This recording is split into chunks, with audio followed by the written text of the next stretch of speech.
सानह गुल प्लाजा में एक ही खानदान की 3 खवातीन आग की नजर हो गईं। रमीजुल हसन वालिदा, खाला और भाभी के लापता होने पर गम से निढाल है। इस बारे में मज़ीद बता रहे हैं इबादुल्लाह खान।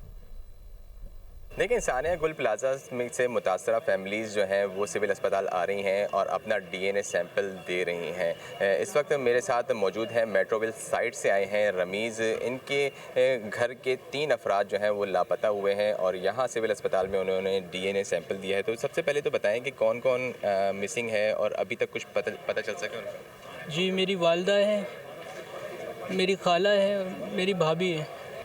हमारी सब्र ख़त्म हो चुकी है, उनका कोई पता नहीं चल रहा। उस दिन भी वो शॉपिंग के लिए आई, आखिरी बात हुई उनसे, उन्होंने यही बोला हम अंदर ही हैं। उसके बाद 10 बजे के बाद उनका फ़ोन बज रहा है लेकिन कोई उठा नहीं रहा था। दिन में भी बज रहा था, नहीं उठा रहा था, उसके बाद बंद हो गया।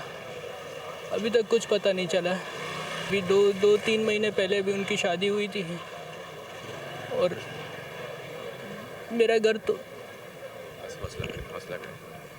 अल्लाह ताला सब्र दे आपको। इस तरह के बहुत सारे ख़ानदान हैं जो आ रहे हैं, अपने प्यारों को ढूंढ रहे हैं। इनके भाई की अभी 2 महीने पहले ही शादी हुई थी। वो जो भाभी हैं उनका भी जो है वो कुछ पता नहीं चल रहा। खाला और इनकी वालदा जो हैं वो भी यहाँ पर शॉपिंग के लिए आए थे और यहाँ पर इन्होंने डीएनए सैंपल तो दे दिया है। अब उम्मीद यही कर रहे हैं कि इनके जो 3 प्यारे हैं वो जल्द से जल्द इनको मिल जाएँ।